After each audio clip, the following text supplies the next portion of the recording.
저도 그 아까 수질 얘기를 하다가 미처 맞지 못해가지고 이어서 질문 드려보겠습니다. 제가 요 며칠 동안요, 사실은 저도 그 남재로 개체수가 너무 그 어떤 많아져서, 세포수가 많아져서 그에 대한 저의 의견 또 그 시민사회 진영의 어떤 의견 표현들이 언론에서 많이 보도가 됐습니다. 그래서 물론 그 촉발은 4대강 수질이 좋아졌다고 자화자찬하는 이제 환경부의 그 언론 보도 자료가 사실은 화근이었습니다. 그래서 시민사회에서 이제 격렬히 반발을 했고, 거기에 따라 다시 보도 설명 자료 이런 게 또 환경부에서 나온 게 있습니다. 여기서 일단 제가 제일 깜짝 놀란 것은 당초에 4대강 마스터 플랜 작성 시에 제가 갖고 있는 책자인데요. COD 개선 목표는 포함되지 않음, 이렇게 얘기해 주셨고요. 제가 아까 한정혜 의원님도 비슷한 그 지적을 하셨는데, 제가 책자를 그대로 한번 읽어보겠습니다. 지금 이 부분은 당시 4대강 사업을 하기 전에 그 수질 현황에 대해서 그 평가해 놓으신 부분입니다. 현황, 하수 처리장 확충 등으로 BOD는 개선되고 있으나 COD, TP 등 수질 오염도는 아직 높다. 그래서 COD, TP는 호소 환경 기준은 있으나 하천 기준이 없어 그동안 체계적 수질 관리 부족, 오염도가 증가 추세였다. 그래서 이런 게 지금 현황에 대한 평가세요. 분명히 BOD는 4대강 사업을 하지 않아도 하수 처리장 확충 등으로 개선되는 상태였습니다. 그 다음에 요거는 수질 및 생태 보건 어떤 과제별 추진 계획입니다. 아까 현황 파악이었고요. 여기서는 BOD뿐만 아니라 오염도가 높아지고 있는 COD, TP 등 수질 오염을 개선하여 4대강을 맑은 물로 회복한다. 그러니까 COD, TP 등의 어떤 수치 개선이 4대강 사업의 목표였습니다. 아주 확실한 목표였어요. 그리고 또 하나는 COD, TP 하천 수질 환경 기준을 신설하겠다. 아까 이건 그 앞에 현황 자료에서도 얘기가 나왔던 건데, 빨리 하천 수질 기준이 도입되어야 된다. 이런 부분이 있습니다. 근데 이게 불과 7월 23일이니까 어젠가요? 어제 환경부 자료는 4대강 마스터 플랜 작성 시에 COD 개선 목표가 없었다. 이렇게 말씀을 하고 계세요. 어떤 게 진실입니까? 정말 COD는 개선할 상이 아니었고 BOD, 그 밝힌 수치 BOD만 개선하면 되는 게 4대강 사업의 목표였습니까? 진실만 좀 알고 싶네요. 그 사실관계만.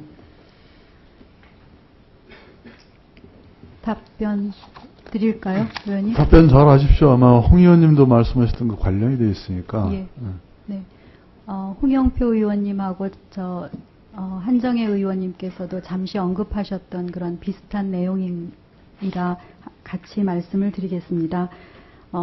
그 COD에 관련해서는 그 하천 환경 기준을 마련을 해서 중장기적으로 제도 개선을 하겠다라는 그런 의미가 있습니다. 다만 BOD나 총인이나 클로로필 A처럼 어떤 목표 수질을 정해서 저희가 관리를 하지 않았기 때문에 그렇게 말씀을 드린 겁니다. 그러면 4대강 사업은 COD 수치 개선도 그 목표에 있다고는 볼 수 있는 것이죠. 다만 지난 그 몇 년 동안 COD의 경우는 기후 변화로 인해서 그 난분해성 물질들이 계속 있기 때문에 조금씩 증가하는 그런 네, 추세이지만 그것 역시 개선 목표에 있으셨죠. 22조로서는 부족했냐는 그런 질문입니다. 그러니까 기후 변화에 대응하는 것도 저는 심지어 이 4대강 마스터 플랜 책자에 나와 있습니다. 네네. 그래서 기후변화 때문에 안 된다. 그러면 기후변화 때문에 어차피 안 될 거 22조 쓸 이유가 없지 않습니까? 더 나빠지는 것을 막기 위한 것이죠. 그러면 더 안 나빠졌다고 주장하시는데요. 이 보도자료에서 밝힌 바로 첫 번째, 지금 4대강 66개 주요 지점의 COD 수치는 오히려 악화됐다는 그 어떤 그 반박에 대해서 이렇게 대답합니다. 개선된 곳 24개 지점, 악화된 곳 38개 지점, 동일한 곳 4개 지점. 그래서 토탈 지금 몇 프로인가요? 65%가량은 악화됐습니다. 악화나 현상 유지. 그러면 4대강 살리기 사업을 하면서 요 수질 개선 부분에 있어서는 적어도 실패했다. 이렇게 인정하셔야 되는 거 아닙니까? 의원님, 그 사업은 전체에 대해서 평가를 해야 되고 좀 시간이 지난 다음에 평가를 하는 것이 맞다고 생각을 합니다. 그렇게 업구 하나하나를 가지고 지적을 하시면 업구 하나하나가 아니고요. 지금 총인 처리 시설이라는 걸 5천억, 22조 중에 5천억 들여서 한 건 압니다. 총인은 예, 수치 좋아졌습니다.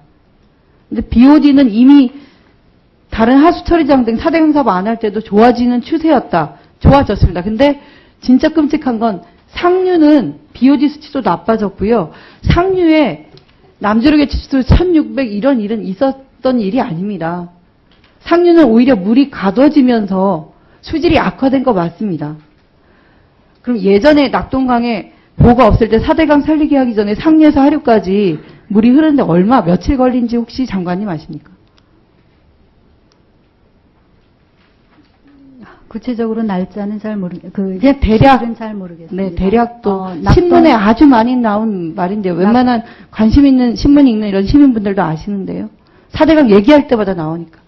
낙동강의 경우는 특히 우리나라의 지형의 특성상 굉장히 경사가 많기 때문에 금방 흘러내려갑니다. 이제 그 얘기는 다시 말씀드리면 녹조가 생길 여가가 없이 흘러내려갔을 수도 있겠지만 그만큼 물을 확보하고 이용할 수 없었다는 것도 말씀을 드릴 수 있습니다. 저의 질문에 의원님, 비해서 그 자세한 그런 하나하나에 대해서 장관님 제가 말씀을 드리겠습니다. 자, 1분만 더 좀 마무리해 주세요. 네. 그렇습니다. 경사가 빨라서 아주 빨리 흐릅니다. 끝까지 모르시는 것 같은데요. 약 15일입니다. 근데 지금 며칠 상류 사료까지 며칠 걸리시는지 아십니까? 180일에서 200일 걸립니다. 이제 하천이 아니고 4대강은 16개 인공 호수입니다. 진짜로. 그래서 이게 수질이 좋아질 수가 없고요. 수질관리 시스템도 이왕 이렇게 된 거면은 호수에 맞게, 그러니까 수질 예보지 계속 얘기하시는데요. 호수에 적용하는 조류경보제를 적용해 맞고요. 그러면 이거는 조류주의보에서 경보 상황이 온 겁니다. 그건 아마 물관리, 아까 환경정책과 이 과장님도 그 점은 좀 공감하셔 주리라 저는 생각이 들고요. 어쨌든 저는 4대강 사업 후에 얼마나 국민들이 시간이 절되는지 모르겠지만 수질이 악화됐다. 이 점은 환경부가 인정할 수밖에 없는 데이터들이 있는데 계속 모르쇠 하시는 게 너무 답답합니다. 이상입니다. 예. 그 문제는 우리가 좀 쭉 앞으로 그 질의를 해나가면서 진실을 밝혀내면 될 것 같고요. 자, 여러분 보충 질의도 한번 끝났습니다. 이제 추가 질의 시간을 가질 텐데요. 이건 지금 순서를 정하지 않고 하고 싶은 분들에게 신청을 받아서 이렇게 진행을 하도록 해도 괜찮겠죠, 양당 간사님? 네. 그러면 추가 질의 하실 분 저한테 승낙을 얻고 해주시기 바랍니다. 네, 홍영표 의원님.